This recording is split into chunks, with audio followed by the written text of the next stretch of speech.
Hello everyone, welcome to सरजी notes. तो आज दोस्तों हम सीखने वाले हैं पास्ट परफेक्ट टेंस, जो कि टेंसों में ये माना जाता है कि सबसे ज़्यादा कठिन टेंस है। तो आज इसको हम बहुत ही आसान तरीके से सीखेंगे। तो सबसे पहले इसकी आप पहचान जानेंगे कि इसकी पहचान क्या है इस टेंस को पहचानने के लिए, और उसके बाद हम इसके सिंपल, नेगेटिव, इंटरोगेटिव रूल्स को जानेंगे, और ख़ास तौर पे दो टेंसों का इस टेंस में कैसे यूज होता है वो भी हम सीखेंगे। तो आइए चलिए सीखते हैं।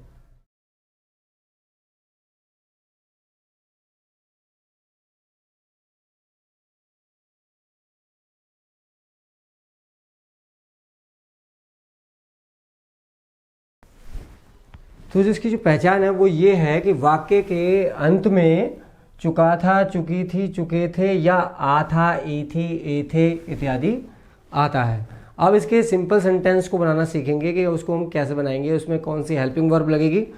तो इसके जो सिंपल का रूल है वो ये है कि आपको सबसे पहले सब्जेक्ट लगाना है, हेड लगाना है, इसमें वर्ब की थर्ड फॉर्म का यूज होता है, और क्या होता है, ऑब्जेक्ट। तो ये आपका हो गया सिंपल का रूल।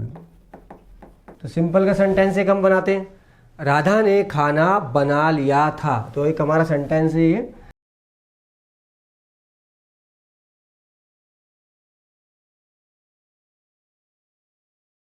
तो इसमें पहचान आ गई आ था की।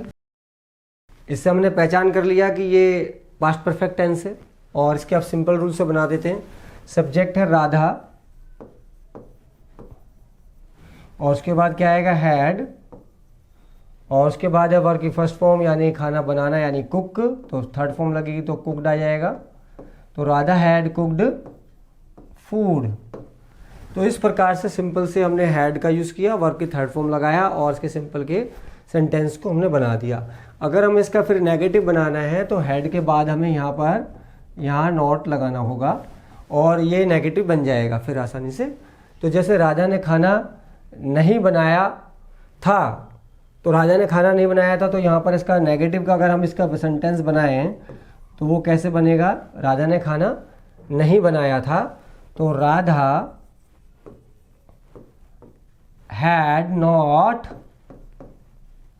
Cooked food. तो इस प्रकार से हम इसका नेगेटिव बना सकते हैं। अब हम इसके इंटरोगेटिव सेंटेंसेस को बनाना सीखेंगे कि वो किस प्रकार से बनाए जाएंगे और उसका रूल क्या होगा। तो उसी को सीखते हैं। इसके इंटरोगेटिव का रूल, दो प्रकार के इंटरोगेटिव होते हैं, जिसमें एक तो शुरू में क्या आता है पहले उसी को बनाना सीखेंगे।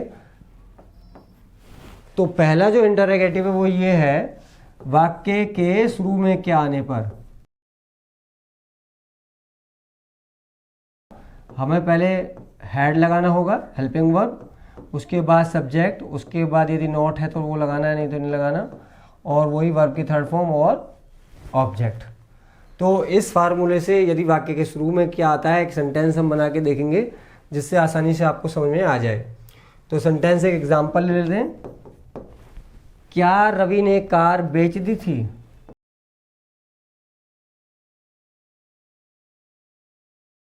तो इसी फार्मूले से बना देंगे। तो हैड रवि, हैड हो गया, रवि हो गया, नॉट इसमें है नहीं, वर्ब की third form, sell sold, sold verb की थर्ड फॉर्म लगेगी। तो had Ravi sold a car.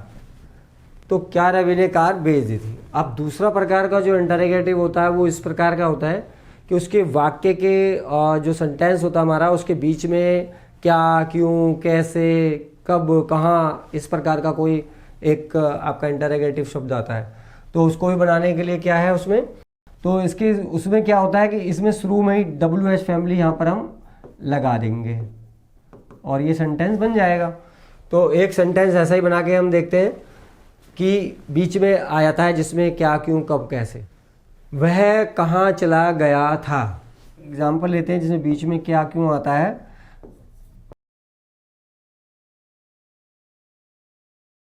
था, तो इस प्रकार के सेंटेंस में क्या आ गया, बीच में क्या, क्यों के लिए ये बीच में लग गया। तो अब हम WH फैमिली वाले फार्मूले से बनाएंगे।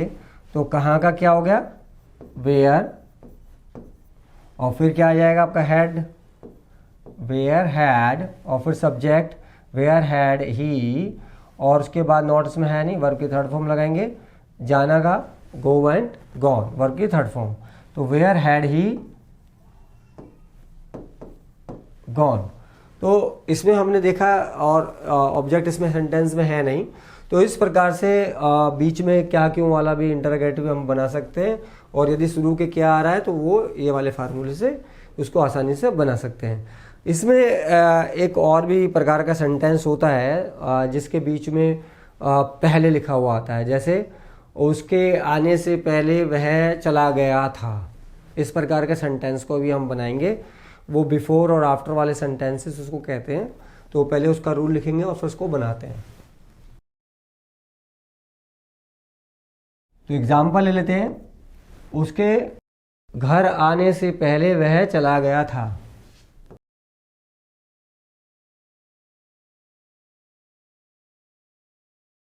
उसके घर आने से पहले वह चला गया था। तो इस सेंटेंस की पहचान जो है वो तो ये हो गया, आ था, थी तो आ गया, मगर यदि पहले आ जाएगा तो फिर हमें एक अलग रूल से इसको, इस प्रकार के सेंटेंसों को हमें बनाना होगा। तो इसमें दो टेंसेस का यूज होता है। तो उसमें पहला जो फार्मूला है वो ये लगेगा कि आपको सब्जेक्ट लगाना है हैड, वर्ब की थर्ड फॉर्म ऑब्जेक्ट, और उसके बाद बिफोर, और ये कॉम्बिनेशन में चलेगा पास्ट इंडेफिनिट के साथ में। और उसका फार्मूला है सब्जेक्ट लगाना है आपको, वर्ब की सेकंड फॉर्म, और फिर क्या लगाना है, ऑब्जेक्ट लगाना है। तो इस प्रकार से हम बिफोर वाला सेंटेंस बना सकते हैं। आप देखिए इसको बनाएंगे, इसमें थोड़ा सा ध्यान ये रखना है कि सेंटेंस जो पहले के इधर आता है, पहले ये नंबर 1 पे ये वाला बनेगा और उसके बाद ये वाला दूसरे नंबर पे बनेगा। तो पहले वहाँ से बनाते हैं, उसके घर आने से पहले वह चला गया था।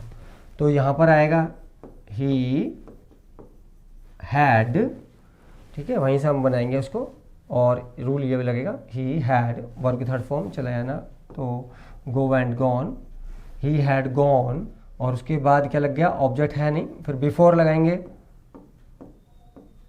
बिफोर ही हैड गॉन, बिफोर ही, ये देख रहे हैं आप, सब्जेक्ट वर्ब की सेकंड फॉर्म, घर आने से पहले, बिफोर ही, वर्ब की second form came to home. तो इस प्रकार से पास्ट परफेक्ट में जहाँ पर पहले आता है वहाँ पर हम दो सेंटेंसेस का यूज़ करते हैं, पहले हैड का और फिर पास्ट इंडेफिनिट इसके साथ में कॉम्बिनेशन में चलता है। तो उसी रूल से बना दिया, ही हैड गॉन, वह चला गया था, बिफोर ही केम टू होम, उसके घर आने से पहले। दोस्तों ये था पास्ट परफेक्ट टेंस, जो कि आई होप आपको आसानी से समझ में आ गया होगा। और इसी प्रकार का अगला टेंस जब हम करेंगे पास्ट परफेक्ट कॉन्टिन्यूअस टेंस, तो उसके लिए बहुत ही जल्दी अगली वीडियो मिलते हैं, और तब तक के लिए नमस्कार।